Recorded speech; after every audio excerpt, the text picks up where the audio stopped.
When the Perron family arrived at the old farmhouse in Harrisville, Rhode Island, they believed they had found a place to start fresh. Roger and Carolyn Perron, along with their 5 daughters, moved into the sprawling 14-room home in the winter of 1971. It was remote, peaceful, and full of character. That she would go and look at it, and while I was away, I guess I was away for about 3 days, and during that period she looked at it, liked it, and put a deposit down on the house. The idea of living on 200 acres in a beautiful home like that that's enough to fire you up. It was beautiful. But almost immediately, they realized something wasn't right. The first signs were small. Clocks throughout the house stopped at exactly 3:07 a.m. Doors opened on their own. Cold spots appeared in the middle of warm rooms. And the family's dog, who refused to enter the home at all, was found dead just days later under mysterious circumstances. At first, they tried to dismiss it all. Old houses make noise. Drafts happen. But that excuse wore thin. Soon, the strange events turned threatening. The daughters began seeing full-bodied apparitions. A woman with a crooked neck staring from corners. Dark shapes drifting through the hallways. Most disturbing of all, their mother, Carolyn, was being targeted. She would wake up with deep bruises and scratches across her body. Her energy drained. Her personality changed. She claimed to feel a constant presence behind her, watching, waiting. Desperate for answers, the parents turned to paranormal investigators Ed and Lorraine Warren. Lorraine, a clairvoyant, immediately sensed something ancient and malevolent. She believed the spirit of a woman named Bathsheba Sherman haunted the land. A local legend accused Bathsheba of witchcraft and the murder of her infant child. Lorraine believed Bathsheba had cursed the land and attached herself to Carolyn. The Warrens held a seance to try to make contact. But things spiraled out of control. Carolyn began speaking in a strange, guttural voice. She levitated and was violently thrown across the room. Roger Perron, enraged and terrified, forced the Warrens to leave. He felt their involvement only made the situation worse. But the haunting didn't stop. The family lived in the house for another 9 years. They couldn't afford to leave. And so, they endured, day after day, haunted by whispers, footsteps, and shadows that never belonged to them. In 1980, the parents finally moved out. They never returned. Carolyn, emotionally scarred, rarely spoke about what happened again. Years later, their daughter Andrea wrote a memoir detailing everything the family experienced. She claimed not all the spirits were evil, but one of them was. To this day, the house is still standing. Paranormal teams continue to visit, and many report strange occurrences.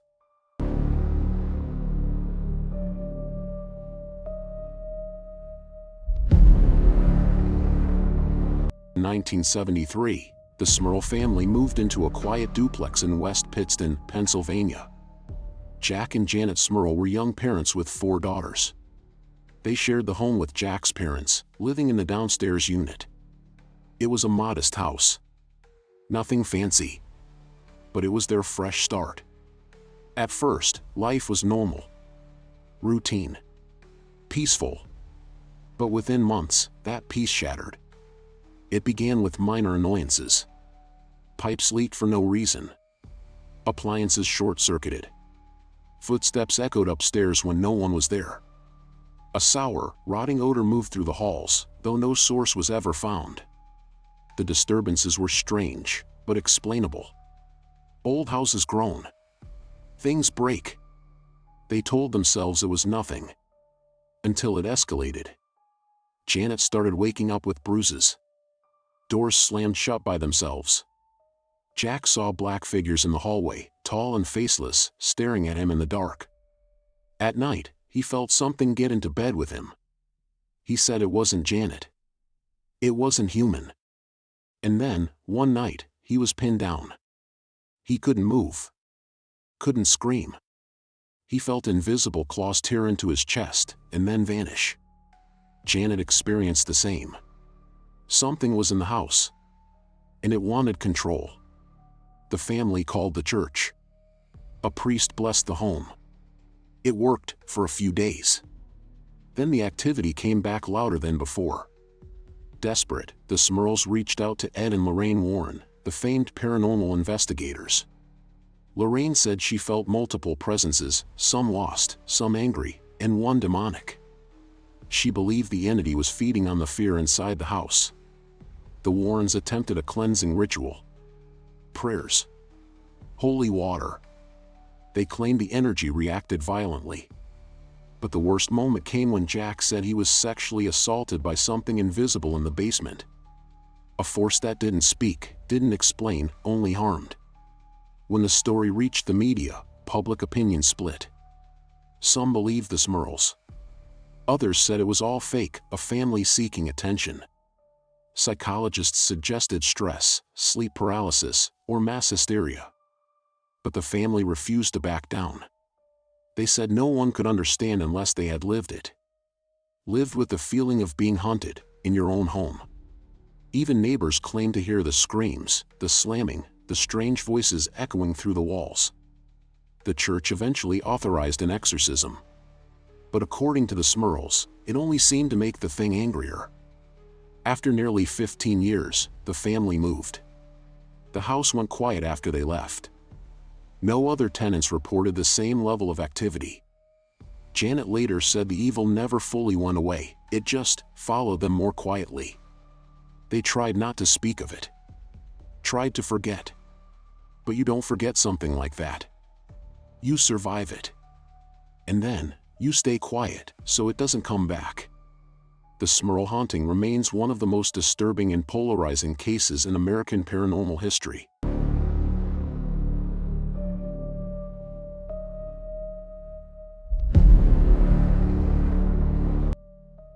Tucked deep in the countryside of Norfolk, England, is a grand, beautiful estate that has stood since the 1600s. Its walls are lined with oil paintings, antique furniture, and centuries of history. But one story echoes louder than all the rest. A story not told through words, but through whispers, photographs, and sightings. They call her the Brown Lady. And her presence is what has turned Raynham Hall from a historical landmark into one of the most haunted places in Britain. The ghost is believed to be Lady Dorothy Walpole, a noblewoman who lived in the house in the early 1700s. She was the sister of Britain's first prime minister and lived a privileged, if secretive, life. According to legend, her husband, Charles Townshend, discovered she had been unfaithful. In response, he locked her inside Raynham Hall, cutting her off from the outside world. She died there in 1726 under mysterious conditions. Whether it was illness, heartbreak, or something darker, no one can say. But her sorrow, it seems, never left the house. It wasn't long before visitors began seeing her. A pale figure in a flowing brown gown. She wandered the halls in silence. One officer, staying as a guest, claimed he woke in the night to see her standing by his bed, her face glowing and empty. In a panic, he fired his pistol directly at her. But the bullet passed straight through, and buried itself in the wall. That bullet hole, according to some, is still there. But the story truly became legend in 1936. Two photographers were taking interior shots of Raynham Hall for a magazine. As they focused their camera on the grand staircase, one of them saw a hazy figure drifting downward. They snapped the photo. When it was developed, the image sent shivers around the world.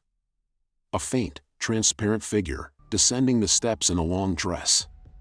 A ghost captured on film. The image became famous, and was hailed as one of the most convincing ghost photographs ever taken. Some called it a hoax. Others said it was the clearest proof of a haunting ever recorded. Over the decades, reports of the Brown Lady continued. Staff have reported seeing her near the staircase and in the former nursery. Tourists have said they feel watched in certain rooms. Some refuse to even step inside the house after dark. No matter how much time passes, the legend refuses to fade. So who is the Brown Lady? A restless soul trapped in the walls of her former home? A memory etched into the fabric of Raynham Hall? Or just a story, passed down and polished over time?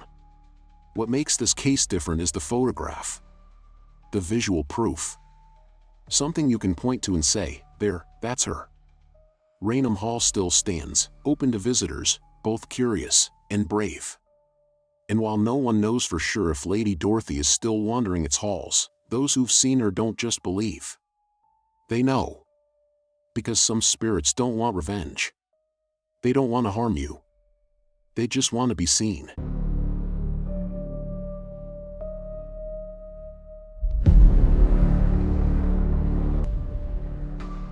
Just a normal family in a normal home.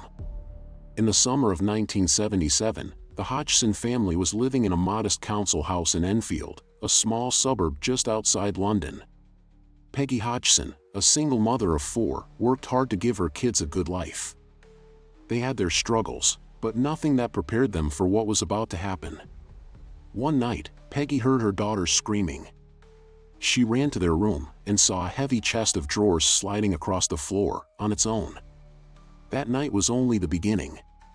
The sounds came back, scratching behind walls, loud knocks, furniture shaking violently. Janet, the 11-year-old daughter, seemed to be the focus. She began experiencing strange episodes, being thrown from her bed, or waking up on the floor. At first, people assumed it was a prank or hysteria. But then, things got stranger. A deep, gravelly voice began speaking through Janet. It called itself Bill and claimed it had died in that house. It gave details no one expected a child to know. Even investigators couldn't explain how her voice changed so drastically. As the story gained traction, the house became a media storm. Photographers snapped images of Janet appearing to levitate. Audio recorders captured the eerie voice of Bill during interviews. Reporters witnessed objects flying through the air, Lego bricks, chairs, even a metal fireplace grate. The police were called multiple times. They couldn't find intruders, but they also couldn't deny that something was happening. 2 paranormal investigators, Maurice Gross and Guy Lyon Playfair, stayed with the family for long stretches. They documented over 2,000 unexplained events, objects moving, voices from nowhere, sudden drops in temperature. And then came Ed and Lorraine Warren. They visited the home briefly and declared it a case of true demonic possession. But their conclusion only added to the controversy. Skeptics had their say. Some experts claimed the children were faking it all. Video caught Janet bending spoons and hiding a tape recorder. Later, she admitted that yes, some of it had been exaggerated or made up. But she insisted, not all of it. Not the voices. Not the things that moved by themselves. Not the feeling that something was watching her every second of the day. Even decades later, she stood by her story. By 1979, the haunting began to fade. Whether it was the result of attention, faith, or sheer exhaustion, no one knows. The family moved on.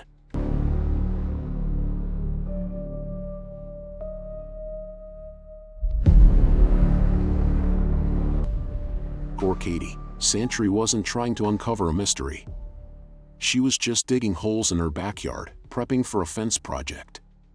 It was a normal day in Ohio, the kind where nothing feels particularly special until it is. Her shovel struck something soft. Not soil. Not rock. It was a rolled-up carpet. You guys, what is that? Let's check out this rug.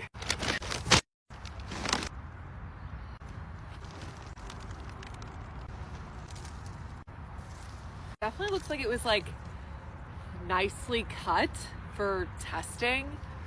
There's like a lot of these little squares. What the fuck? Do you see that?